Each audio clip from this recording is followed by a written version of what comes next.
我直接给爱奇艺 CEO 发私信，我有影视资源要跟你置换，我拉你进资源群，你让我进娱乐圈，感兴趣出来吃个饭，我还有海底捞大学生优惠。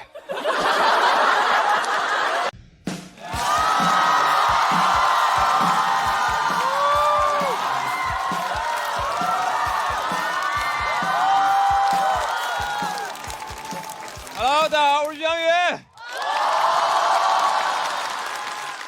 去年录完节目之后啊，我确实变化还挺多的。现在已经开始有亲戚找我办事儿了。我上个月突然接到一个电话，跟我说：“翔宇，你表哥被抓了。”我一问，说是因为我哥开店不小心收了一笔诈骗的赃款，要配合调查，现在被抓到了上海，联系不上。然后问我说：“翔宇，你看能不能找个人去看守所把你哥弄出来？”我听完直接懵了，我上哪儿找人去？我在上海认识的全是脱口秀演员，屁用没有，只会幽默。我要是问他们，你们有什么路子能去看守所吗？说咋的？你想去看守所演出啊？那你去不了，那里明星太多了，你咖位不够。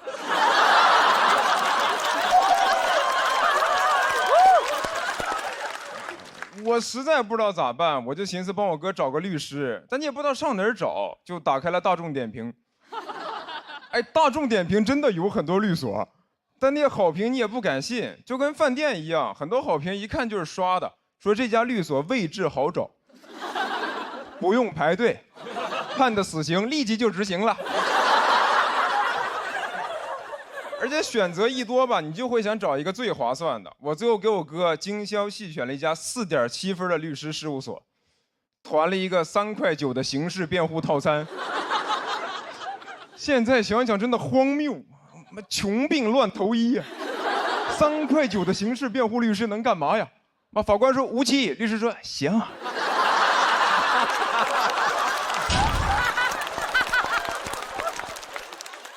我哥在那儿，我到底犯什么罪了？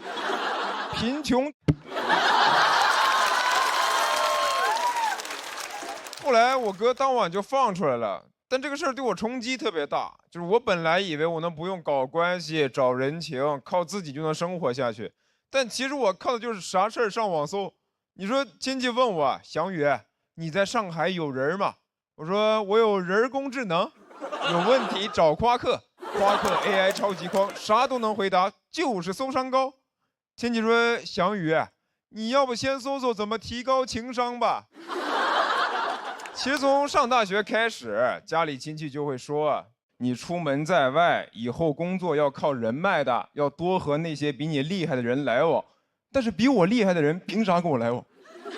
不都说人脉的本质是资源置换，人图我啥资源啊？图我网盘资源。”我直接给爱奇艺 CEO 发私信，我有影视资源要跟你置换，我拉你进资源群，你让我进娱乐圈，感兴趣出来吃个饭，我还有海底捞大学生优惠。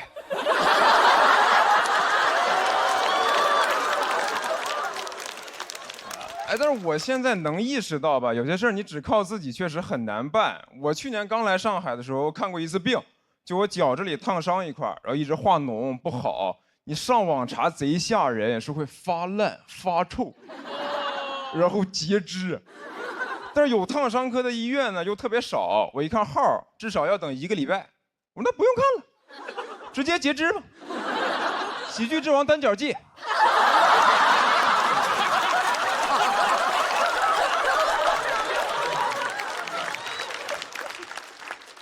然后我找了半天，发现唯一能挂到的就只有那个特需门诊。他的意思就是你不用排队了，但是同样的医生，你直接挂50，特需门诊1000。我说，哎，这怎么医院还有迪士尼速通卡呢？我要不还是排队吧。我就发现人在财力有限的情况下，你哪怕是看病，也会下意识考虑性价比。就真的要钱不要命，身体的事儿不着急，啊，不就是排队排到死吗？至少能玩上1个项目吧，啊，飞越太平间。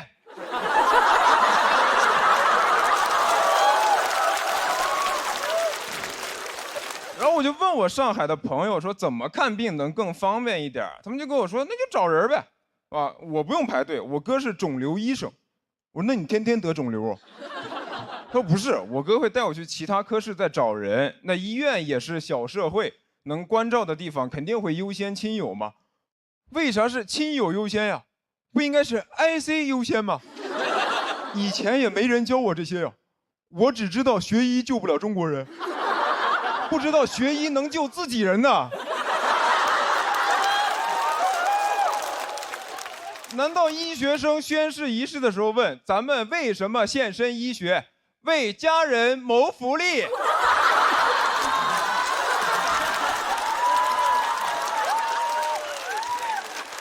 哎，我说实话，我也不怕你们笑话，就是我以前觉得我不想搞关系，是因为从哲学上讲啊，就是人想要公平，那我自己也得先做到吧。那这样我就算过得再差，但我至少是个好人吧。但我现在觉得，这不就是精神胜利法吗？就啥都没有，但是贼有态度。因为你现在想要过得好，你要么就有关系，要么就有钱，但我就是两样都没有，空有一身正气，但是嘴硬，我没钱，也没关系，都没事儿，好人一生平安。谢谢你们，魏香宇。谢谢于翔宇的表演。喜欢他这段表演的观众朋友，千万不要忘记为他投票。倒计时，3、2、1，请锁票。掌声再给祥子。哎呀，干什么呢？喜剧之王单脚戏呀，你啊！脚还没好，没有。这个去年祥子是黑马新人的代表，成长得非常快，今年就要挡在新人面前要挑战魔王了。天真姐和大林去年是看着祥子一路冲杀过来的啊，今天又看到是什么感受？你干啥了？这半年多？找钱找关系。我挣了一点钱，然后帮我妈把那个钱还了。啊，今年这黑马感觉更多了，啊，这明显骆驼有点不够用了，你这个。但我觉得整个总体来说真的是还挺好的。60分，我知道，我自己知道。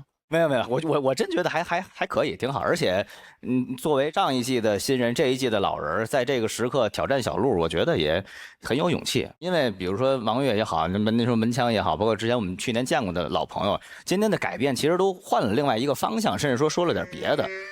你骂谁呢？不是，我嘴巴沾了。真是，我以为拿嘴写草书呢，我以为跟这儿。直替你说话，我告诉你，知道吧？祥子这篇稿子，我们发现他的难点在于，他像以往一样跟大家就是在聊年轻人的困境。我们一定会走到那个就是没有办法那么快能解决那个困境的时刻。那可能这篇内容就是像他以往一样，把困境也展示给了大家，就是让大家心里也迅速的想到了那些无助时候的自己。我刚刚在边上看，我觉得大家是听进去了，包括咱们新朋友大鹏导演听的时候也是非常的认真。我想请教一下，就是你对我刚才那个表演有什么看法？我还能点评嘉宾呢，我要给你拍灯。啊，我想听你说一说。我觉得整体真挺好的，就是让你认真点评了呀，这是。我觉得不能，怪不得找不着关系呢。这样你就正常说。我觉得大鹏哥是一个特别真诚的人，他也没想跟你开玩笑。整体台风其实真的都挺好的，从去年录到现在，所有嘉宾表演整体台风就是很松弛，真的挺好的啊。然后稿子再打磨就 OK 了，非常好。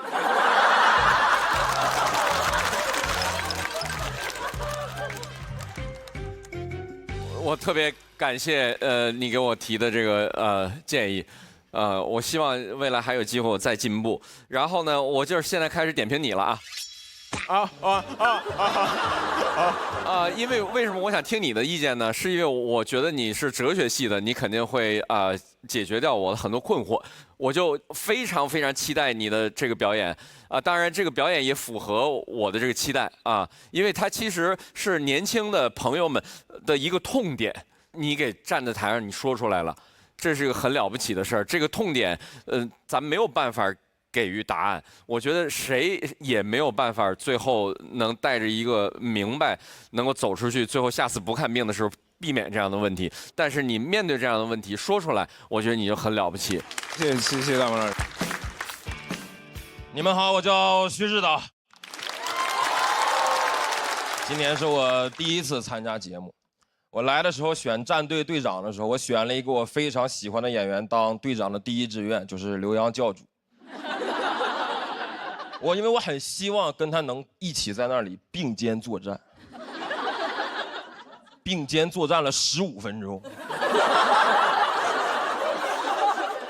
被打下去了。我本来想让队长好好领导我，我现在想办法捞块牌子捞队长啊！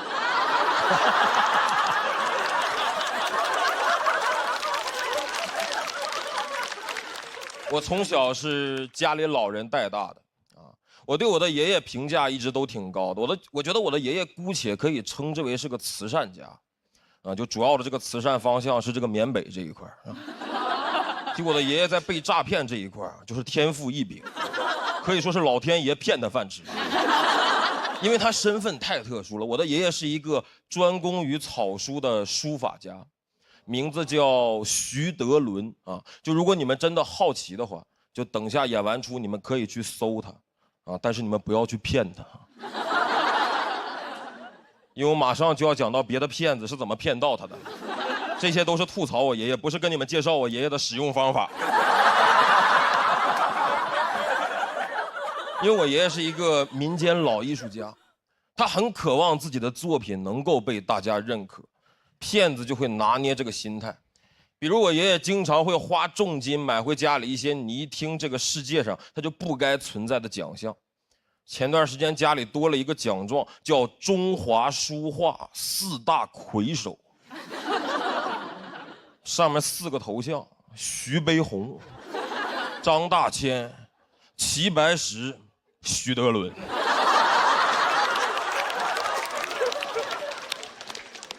4个头像，就1个彩色的。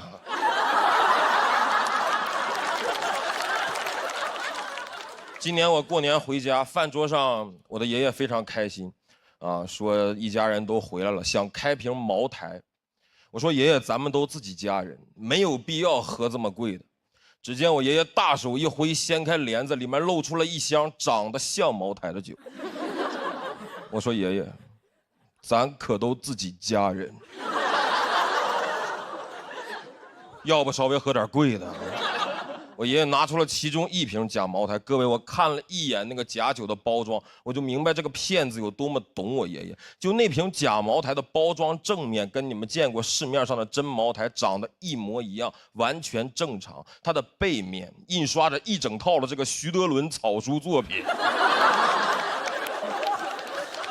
我说你俩啥时候联的名啊？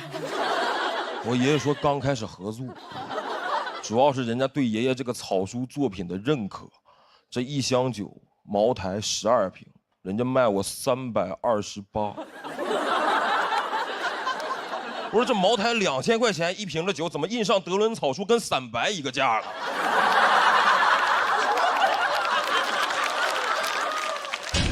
这是对你德伦草书怎样的认可啊？这德伦草书可太牛了，帮家人们把价格打下来了。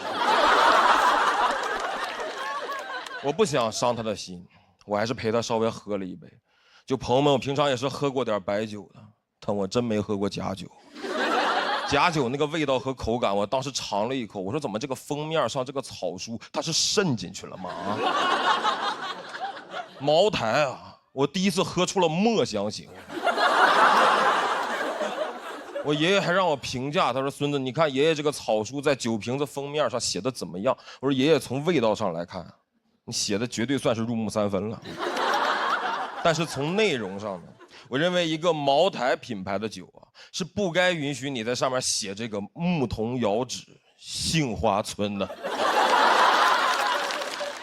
骗子是越来越猖獗。2023年，我的爷爷在老家接到一通电话，表达了对他书法作品的肯定，说希望我的爷爷可以交点报名费去北京写书法，要炒作他。于是我的爷爷，一个退休30年、一辈子生活在辽宁省的一个传统东北体制内老干部，在自己84周岁那年，毅然决然决定北漂。我说我是听说人这个73、84有那么2道坎儿啊，但我没想到84这道坎儿能迈得这么的宏伟。就徐德伦先生在他84岁要迈的这道坎儿叫山海关。我当时还在北京读研，毕业季正在找工作，不是很顺利。我刚失败了一家单位的面试，我回学校的路上，我爷爷还给我打电话说：“孙子，那个爷爷在北京找了个工作。”我说：“你春招比我还顺利呢。”那个你毕业先不要着急找房子啊，我准备上北京跟你合租。我从老家多带几瓶酒过来，咱俩天天下班一块喝。我说有点分不清哪句话更吓人了。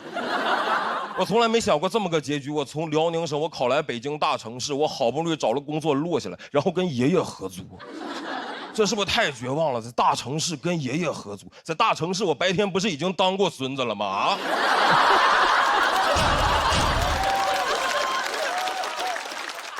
跟爷爷合租，各位你们有人跟爷爷合租过吗？你都没法跟你的合租室友拎着合租室友之间该立的合租规矩啊，用到爷爷身上太不合理了。你说那个爷爷啊，咱俩不能用同一个 WiFi 啊，咱俩上厕所得排队，还有最重要的，未经我允许，你不能私自带我奶奶过来过夜。但我尝试稍微理解了一下我的爷爷，其实老年人希望自己有价值。我爷爷就是很希望努力能让自己的作品火，想挣点钱给我买房子。但他现在在他这个方向，就是越努力我离买房越远，我离合租越近。骗子最过分的就是这点，他会利用老年人的这种亲情。他那个骗子直接就跟我爷爷说，只要你愿意来北京啊，把这个钱交了，我就会炒作你，将来你1平尺的书法作品就能在北京买1平米的房子。我爷爷听完，现在拿着那个笔和纸就要来给我弄套房子。上一个这么有底气的书法家呀，叫神笔马良。我说咱是不是太敢信了啊？1平尺好几万，你按他这个说法，我爷蹲地上在那写比印钞机都快。我爷就鲁迅笔下的老黄牛不过如此了，喝的是假酒，写的是真迹啊。你感觉宣纸想升值都该给我爷爷用，蔡伦造纸就是为了德伦用纸。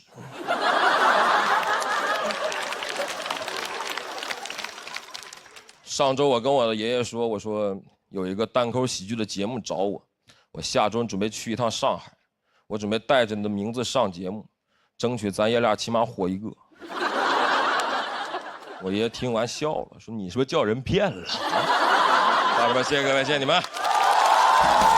谢谢徐指导的表演，喜欢他的朋友千万不要忘记为他投票，倒计时最后3秒钟，请锁票。谢谢徐指导的表演啊，在这儿也跟这个徐德伦老先生喊话一下，我们这正规节目啊，爱奇艺做的啊，有那个具体的细节我让甄勇给您打电话汇报一下啊。爷爷说你的孙子在我手上。不过徐指导也是有一小梦想，说想把这个德伦老先生的作品带到更多舞台上跟大家见面，我们可以看一下。啊，可以。哦，因为我爷爷平时写草书，然后他这次特意写了一个就是简体中文，然后这是大概前天，然后我才跟他坦白我要讲他，因为他到现在也不承认自己被骗嘛，所以。然后我跟他说，爷爷，我准备那个上节目，主要是宣传你书法。然后，家里人也这么骗啊？哎呀，相欺相骗一家人，挺好。那你爷爷知道你要挑战小鹿这么一个有压力的一个环节吗？我爷爷应该不认识小鹿老师。但我确实那个跟我爷爷聊过这个事儿，我说那个哪怕就是只讲1篇。然后我也讲这个事儿，然后哪怕只讲1篇，咱就尽量跟就是特别喜欢的老师们一块儿打一下 PK 一下，交流啊，交流。刚才那个庞博老师也说了，说您这是喜番的小舅子呀，什么小舅子？不是没有一姐吗？你不是一弟？那小舅子也差辈儿了，怎么能小舅？因为我当时签这个俱乐部的时候是21年，我当时大概刚讲了3、4个月，然后喜番就已经看好了这个新人，想榨取他的剩余价值了，所以很早就签我。但我当时俱乐部只有77一个女演员，然后大家就叫她一姐。但我一个新人，我当时都没上过几次商演舞台，你很难说我是一哥，所以大家就叫一弟。因为我跟您那个经历比较像，我也是跟爷爷奶奶长大的啊。您说爷爷今年80，爷爷是41年生人吗？我爷爷是40年生人。哦，40年，因为我爷爷是41年生人，然后我爷爷也爱买假酒，不是他爱买，是他真的认为那是真酒。对我爷爷也是，我爷爷这次还让我给节目组带呢。我说就算了，我说人家工作都挺忙的，喝你这喝坏肚子了，怎么推进啊？他不是坏脑子的那玩意儿。啊，问题是我跟我爸买得起真酒，他也不行不喝。他说你都让人骗了，说你这玩意儿，他说我年轻时候这玩意儿卖不了那么贵，这现在我跟你说这外边炒的都你找黄牛买的，就得喝这便宜的，这是真的。茅台就该散着打。对，说人家原厂直接给的是吧？啊，特别好，特别好。我也喝过那种酒啊，是我父亲啊在网上买的。但是跟您那儿不一样，他后面没有这个草书啊，但是一眼也就能看出来，那个应该不是正宗茅台。我感觉您这个脱口秀表演也是墨香型的，感觉好像很有文化啊。我以为说我是假的呢，还是怎么墨香型？其实我听你讲你跟你爷爷的段子，我觉得很温馨，就是因为我们这代人好像比较少，这跟再上一代人有那么多交互的故事，然后能从段子里听出你们俩是感情真的好，对，然后你爷爷也是个非常爱你且很可爱的人，所以我觉得你就是把他的那种形象描绘的非常的生动，然后我就会觉得是一种那种不是那种很强烈的、很刺激的感觉，但是一种很温馨的另外一种风格的脱口秀的感觉。明白。你的创作有进行过除了脱口秀之外的更长的文本创作吗？剧作或者是小说之类的？我还没尝试过，因为我其实时间也不是很多，我也是兼职演员，我还有一份本职工作是在做财务。对，就我感受上你好像是一个文本比较强的人，所以我在想也许你可以试一试。明白。因为我觉得你有很多细节的表达是很好的。我觉得你有可能会写出特别好的剧本，就是这是我的一种直觉啊。行，那我试试吧。那有这方面机会吗？就是咱这边。有的话我当然愿意，就是我工作也没那么忙，说实话就是。徐指导确实很厉害，在线下很多比赛里面都拿到了很好的名次，也是拿到过梁岩杯冠军的人，打破了梁岩的拿金牌记录。就很奇怪，就他叫梁岩杯，但很多人拿过这个比赛冠军。